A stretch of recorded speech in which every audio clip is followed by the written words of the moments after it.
We can have it reprinted, Mr. Chairman. Yeah, with the permission of Chairman Dan, We will give it. let's recognize Congressman Sindanya, and then we'll move to the next matter because he has been patiently waiting for his turn. Kaninang umaga pa yan nandito, so pagbigyan muna natin. Congressman Sindanya, bagong upo po itong kinatawan ng kanyang party list. So, of course, you have 10 minutes. You may proceed. Magandang gabi po, Mr. Chair. Maraming salamat. Magandang gabi po sa ating lahat. Totoo po yun, kanina umaga pa, walang tayuan, walang kain. Pero chill lang muna po tayo in the pursuit of truth. I'd like to begin with a short manifestation on the issue of the death penalty. I have to put on record that Akbayan maintains that this is an anti-poor measure. Alam naman po natin na ang karamihan, if not all, ng nasa death row ay laging puro mahihirap dahil hindi nila afford ang mahusay na abogado. Which calls to mind yung mga biktima ng EJK na karamihan ay mahihirap. Kaya nga po marami nagsasabi that the war on drugs is a war on the poor. Since this morning, I was intently listening to the former president. At nung umaga po, during the first interpellation, nabanggit ninyo na kayo mismo ay nagugulat na sa dami ng pinatay at inutusan yung pumatay, pero wala pang kaso laban sa inyo. Bakit po kaya ganon, Mr. Former President? Ewan ko, sir. Ikaw lang makasagot niyan.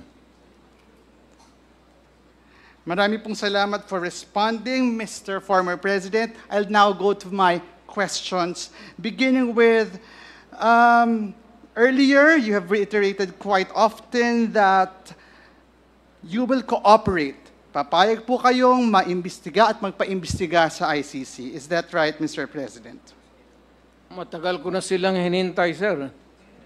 Ako nga ang lilipad na doon kung may pera lang. Sa totoo lang. Mr. Chair, Mr. Former President, the Mr. Chair, second question Mr. Chair. is, doon po Mr. sa Chair. investigasyon na ito sa ICC, papangalanan niyo po ba ang mga miyembro ng Davao Death Squad?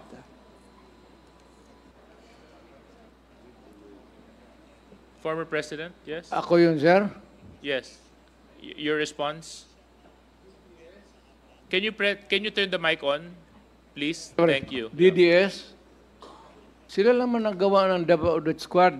DDS means Davao Development System. That's the correct term. You are abusing the phrase to the detriment of my city. Wala na tuloy pumupunta doon. Still on the issue, Mr. Chair, willing po ba kayo na doon sa investigasyon na yon sa ICC na pangalanan ang mga biktima ng pagpatay sa Davao ng DDS, however you call it, simula nung kayo ay mayor hanggang sa kayo po ay maging presidente? Hindi ako gumagawa ng listahan, sir, kung sino ang namatay. You have to go to the register of what's it? Civil registrar. At maybe sa police. Wag ho sa akin, hindi ako bookkeeper para sa namatay ng mga tao. Next question, Mr. Chair, Mr. Former President, willing po ba kayo na doon sa investigasyon na yon magsalita tungkol sa paggamit nyo sa PNP bilang inyong death squad through the reward system? Yes, I will answer questions about DDS, but I have never said that I am willing to admit the existence of DDS to kill people. In that investigation, Mr. Chair, Mr. Former President of the ICC, willing po ba kayong banggitin kung sino-sino ang nasa drug war at a drug war watch list ng Malacanang at ng police? Magalit pa ako, sir, kung hindi nila gamitin. Totoo lang. I would be totally disappointed kung hindi nila gamitin yung listahan kung nasaan yan. And the people that they think could shed a light to the extrajudicial killing that happened in this country. Mr. Chair, Mr. Former President, dahil willing kayo magpaimbestiga, naniniwala po ba kayo na kayo ay entitled to due process? Natural. Mr. Chair, Mr. President, bilang akusado, naniniwala po ba kayo na you and your co-accused deserve a fair day in court?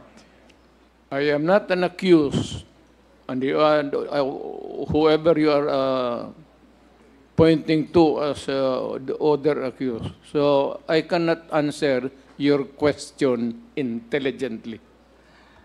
Mr. Chair, for an intelligent answer to the question, perhaps I'd like to direct this question to Attorney Chel Jokno.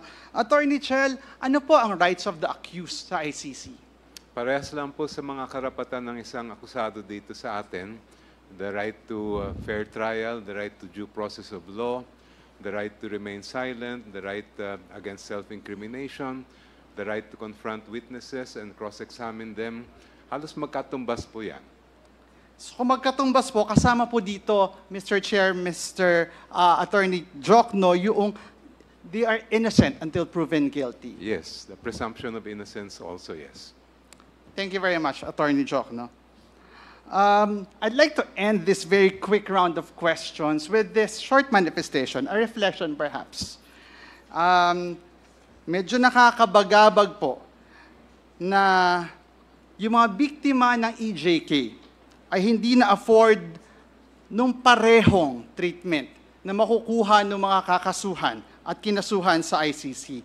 Hindi po ito in-afford sa lahat ng pinatukhang, lahat ng nasa watch list. Hindi man lang nakatapak sa korte, hindi nagkaroon ng fair day in court. Nahatulan agad at nahatulan ng guilty. Are Ito you... pong mga makakasuhan po, I'm not yet done, Mr. Former President, Mr. Chair. Napakaswerte po. Should the former President face the ICC na hindi niya mararanasan ito dahil makakaranas siya doon ng due process na ipinagkait sa mga biktima ng tukhang at extrajudicial killings. That would be all, Mr. Chair. As promised, I will not consume my time. I will respond Thank you. by saying, sir, that I'm waiting for the warrant of arrest of the ICC at saan ba, sa Hague ba yan? Hindi pa ako nakapunta doon. Libre yan. Baski nag-handcuff ako, I would be very willing to go there. Anytime. Totoo yan. Sa edad ko na ito, I'd rather spend my time. Maganda ang prisuhan doon, sir, komportable. Doon na lang ako magtapos ng buhay ko. Thank you very much, Congressman Sindanya.